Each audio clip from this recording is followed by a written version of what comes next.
नमस्कार दोस्तों, मेरा नाम है डॉक्टर नीलेश पाकले और मैं आज बात करूंगा सर्दियों के मौसम में, मतलब जहाँ पे ठंड का मौसम चालू होता है तो ज्यादा तकलीफ किन लोगों को होता है और क्या होता है, उन बीमारी के बारे में मैं बात करने वाला हूँ। सबसे बड़ी बीमारी जो ठंडियों में या सर्दियों के मौसम में उभर कर आती है वो होता है घुटनों में या जोड़ों में दर्द। मतलब मराठी में इसको वात भी कहते हैं, संस्कृत में या आयुर्वेद में इसको संधिवात भी कहते हैं।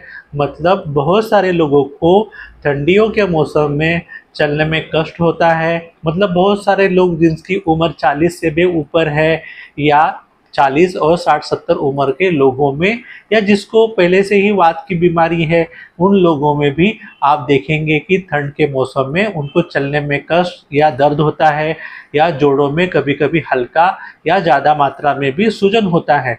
जैसे कि घुटने और जोड़ मुड़ने के बाद, या जैसे कि कोई नीचे बैठा है मांडी डाल के तो उनको भी घुटनों में दर्द होता है, या पूरी तरह वो मांडी डाल के नहीं बैठ सकते हैं। और कोई कोई लोग तो जैसे कि चढ़ान है या कोई माला चढ़ना है तो उनको ये सीज़न में या ठंडी के मौसम में ये सब चीज़ें करने को नहीं होती है, या कभी कभी उन लोगों को पैर में हाथ में झुंझुनाहट भी होती है।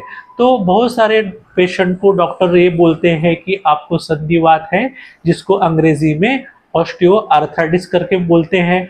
तो एक्चुअली ये जो बीमारी होती है ये इसी मौसम में तकलीफ ज़्यादा करती है, इसलिए मैंने आज ट्रीटमेंट बताने के लिए या आयुर्वेदिक ट्रीटमेंट सुझाने के लिए ये वीडियो बनाया है। तो ये जो तकलीफ है, जो हड्डी के बारे में जो मैं तकलीफ बताया, वो तकलीफ किन लोगों में हो सकता है या किन लोगों में तकलीफ ये बढ़ सकता है।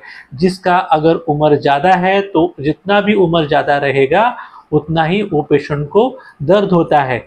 कोई मरीज का अगर वजन ज़्यादा है तो भी उसको वजन उसके शरीर या वो घुटनों पे या वो जोड़ों पे आने के वजह से वो पेशेंट में वो घुटनों में या वो जोड़ों में तकलीफ ज़्यादा महसूस होती है। उसकी वजह वजन और वात दोनों होता है। ज़्यादा करके पुरुष और स्त्रियों में कंपैरिजन किया जाए तो स्त्रियों में ये बीमारी ज़्यादा तकलीफ करती है। डायबिटीज से मांस और नसों में कमजोरी आती है और ये कमजोरी ये बीमारी को और भी बढ़ा देती है।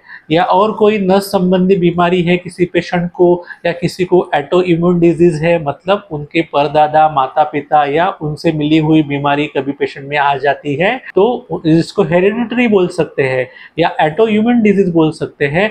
उन लोग में भी ये बीमारी को बढ़ावा देती है।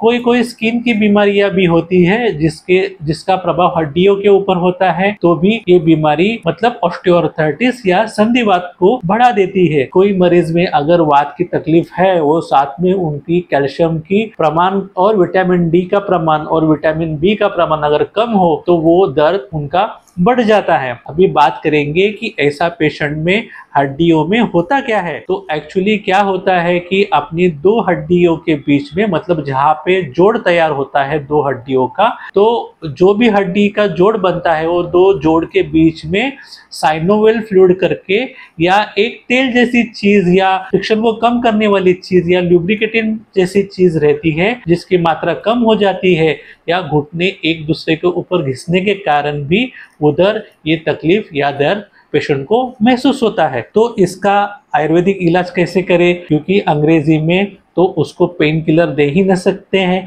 या दे सकते हैं पेन किलर तो कुछ समय के लिए या कुछ वीक के लिए पेशेंट को पेन किलर दे सकते हैं। ज़्यादा पेन किलर देंगे तो उसका दुष्परिणाम या साइड इफेक्ट शरीर के अन्य भागों पर हो सकता है। तो अभी बात करेंगे कि आपको आयुर्वेदिक दवा कौन सी लगेगी। सबसे पहले आता है रासनादी गुग्गुल। इसमें बहुत सारे दवा का एक साथ समावेश किया गया है और ये गोली 2 गोली सुबह और 2 गोली शाम को खानी पड़ेगी और ये पेन किलर जैसे ही काम करती है।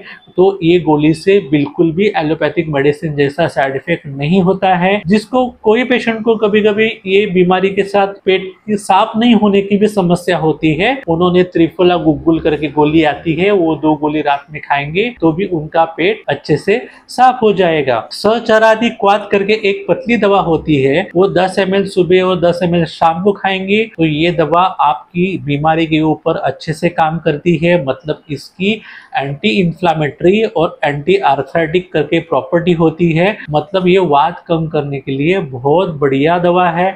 इसलिए सहचराधिक्वात आपको दिन में 2 बार 10 से 10 ml लेना है। अभी सुकुमार घृत करके एक दवा है। घृत मतलब होता है घी, और घी से के साथ कोई आयुर्वेदिक तत्वों वाले जो दवा मिक्स करके ये दवा बनाई जाती है। ये 15 ml सुबह और 15 ml रात को पीनी है। ये दवा के ऊपर आपको गर्म पानी पीना है। ये दवा पीने से क्या होता है, तो आपका जो वात रहता है वो वात की मात्रा बिल्कुल भी कम हो जाती है। इसको बोलते हैं वात को शमन करना। तो तीसरा दवा है गोदंती भस्म और कामधुदा रस। कोई पेशेंट को अगर आपकी पाचन शक्ति अच्छी नहीं है या जिसको पाचन शक्ति कम हो गई है, वो पेशेंट में गोदंती भस्म और कामधुदा रस सुबह शाम एक एक गोली खा सकते हैं। इससे आपका पाचन शक्ति भी बढ़ेगा, पेट भी आपका साफ हो जाएगा। तो उससे आपको शरीर में वात बढ़ने का जो कारण होते हैं, अन्य कारण होते हैं, वो भी आपके साथ में कम हो जाएंगे। उसके साथ आपको खाना है टैबलेट नुकॉड ओए करके, वो 2 गोली सुबह 2 गोली शाम को खाना है। ये एक आपके हड्डी में जो कार्टिलेज रहता है या